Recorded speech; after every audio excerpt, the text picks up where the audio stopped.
Et tout de suite, nous, on va parler de gens qui ne sont pas maladroits du tout. Ils sont agiles de leur plume. Ce sont les romanciers nantais.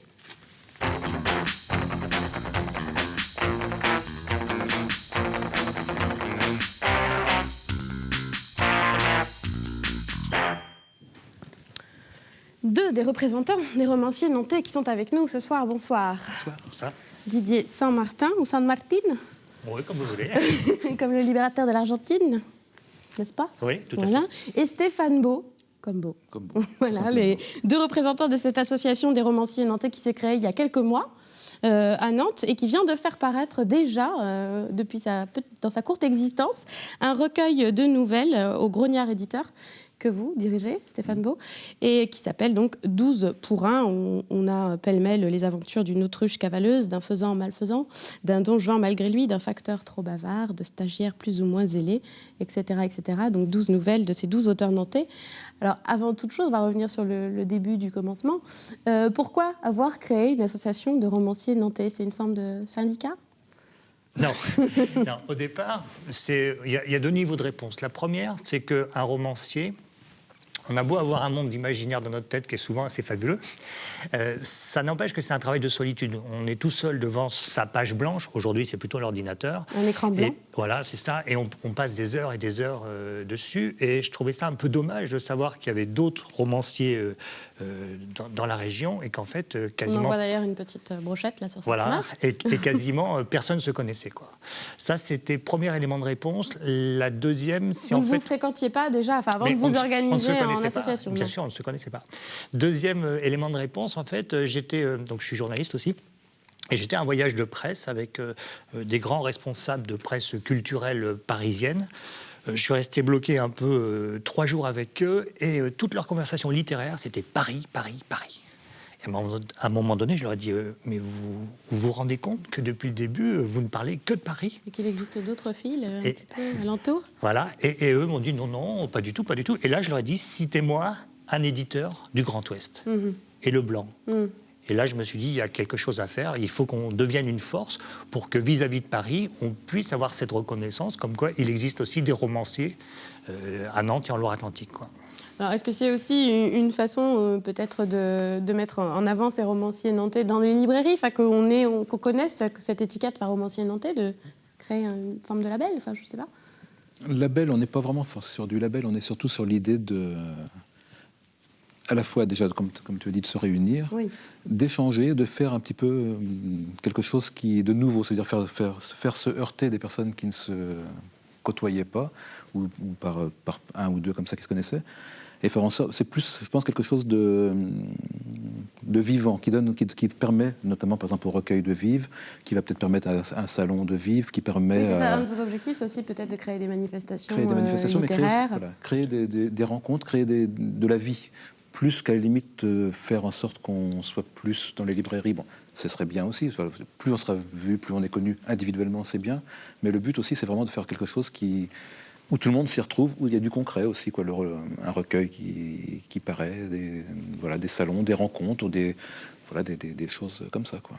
Mais vis-à-vis des libraires, on voudrait quand même faire une action pour qu'ils puissent avoir un rayon à terme, si possible assez vite, les romanciers nantais. Le public sera preneur, je pense, il rentre dans une librairie, il voit qu'il y a un rayon romancier nantais. À nous tous, on a publié plus de 120 romans. Oui, alors vous êtes 26 auteurs ouais, au presque total. 27 ce soir, je pense. Ah, il y a quelqu'un qui est en train de se décider. Voilà. Ouais, c'est pas ça, en fait. C'est qu'on a 6-7 personnes en liste d'attente et nous sommes en train de regarder s'ils peuvent rentrer chez nous, en fait. Parce que il y a un cahier des charges. Oui, c'est ça. Il y a des critères de romans, de qualité, de publication. Voilà, de choses comme ça. Voilà, pour l'instant, 26 auteurs et 120 romans. 120 romans, pardon. Il y a des styles un peu différents. Il y a pas mal d'auteurs de polar, quand même. Ça ressort pas mal. Je pense que c'est la majorité. Hervé Sarr, Stéphane Pajot, c'est pas que ça. Mais... Oui, il n'y a pas, en tout cas, il n'y a pas de critères d'entrée par rapport au style. Mais effectivement, le polar est un style représenté, donc forcément qui apparaît dans l'association. Mais c'est le hasard. Peut-être que dans 3 mois, ils deviendront minoritaires. Voilà. Qu'est-ce que ça change après, en tant que lecteur, de savoir que l'auteur qu'on lit est nantais ou pas? Ça, c'est au lecteur de nous le dire. Mais je pense, il y a deux choses. Il y a le fait qu'effectivement, il habite à côté de chez lui, ça c'est une première chose.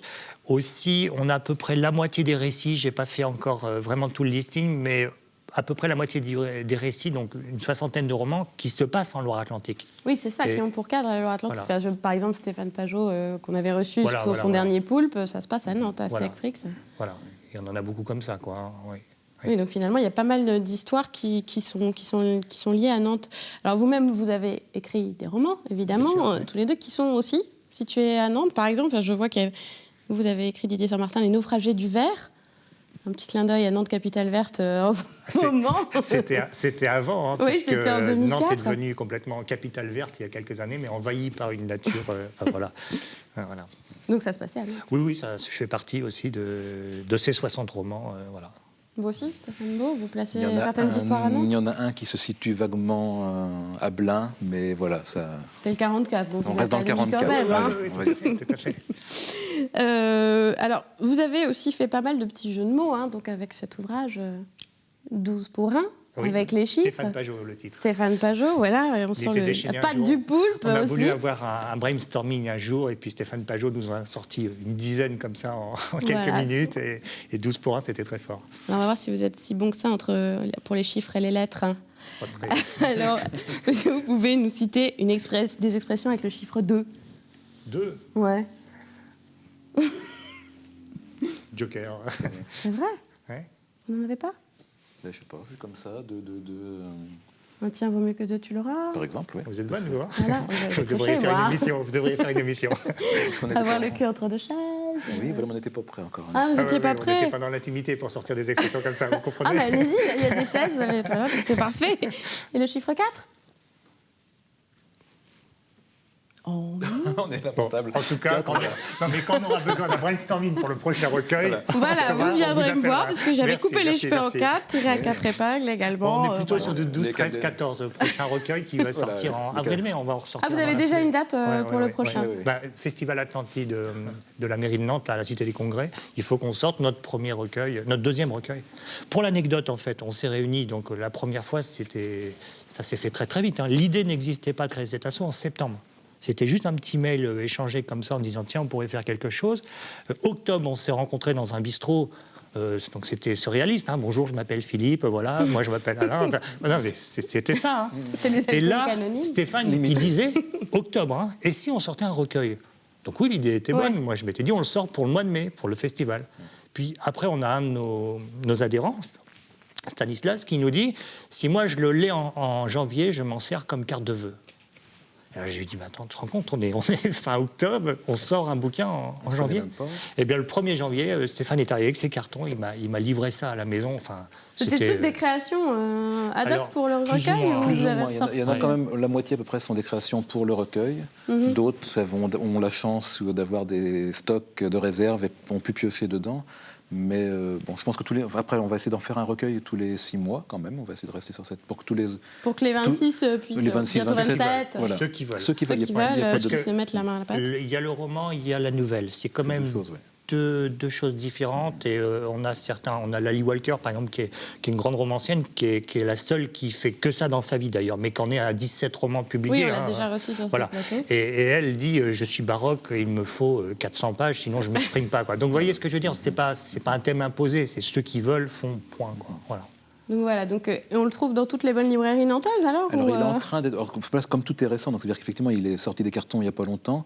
Il y a un des adhérents là qui est en train de s'occuper de les mettre, donc il doit déjà être chez Coiffard, à la Talente. Normalement on a une réunion tout à l'heure là, donc il va nous dire exactement où c'est, mais Vent d'Ouest. On se réunit les 26 là. D'accord, donc on pourra voir ça sur le site internet, hein, parce que c'est aussi une des missions de cette association, d'être présent sur les réseaux sociaux et sur les internets. Facebook, on peut... Il y a même une page Facebook, voilà, c'est formidable. Ça. Vous pourrez revoir Twitter, LinkedIn, on est un peu partout. Voilà, et donc ce recueil, 12 pour 1, recueil de nouvelles des romanciers nantais, il faut lire aussi Made in Nantes, quoi. Voilà, merci beaucoup d'avoir été avec nous. Alors c'est tout de suite l'heure de la pause dans la vôtre, et quand c'est la pause, on prend la pause. Allez-y. Merci. Ah, vous prenez pas la pause? On prend la pause.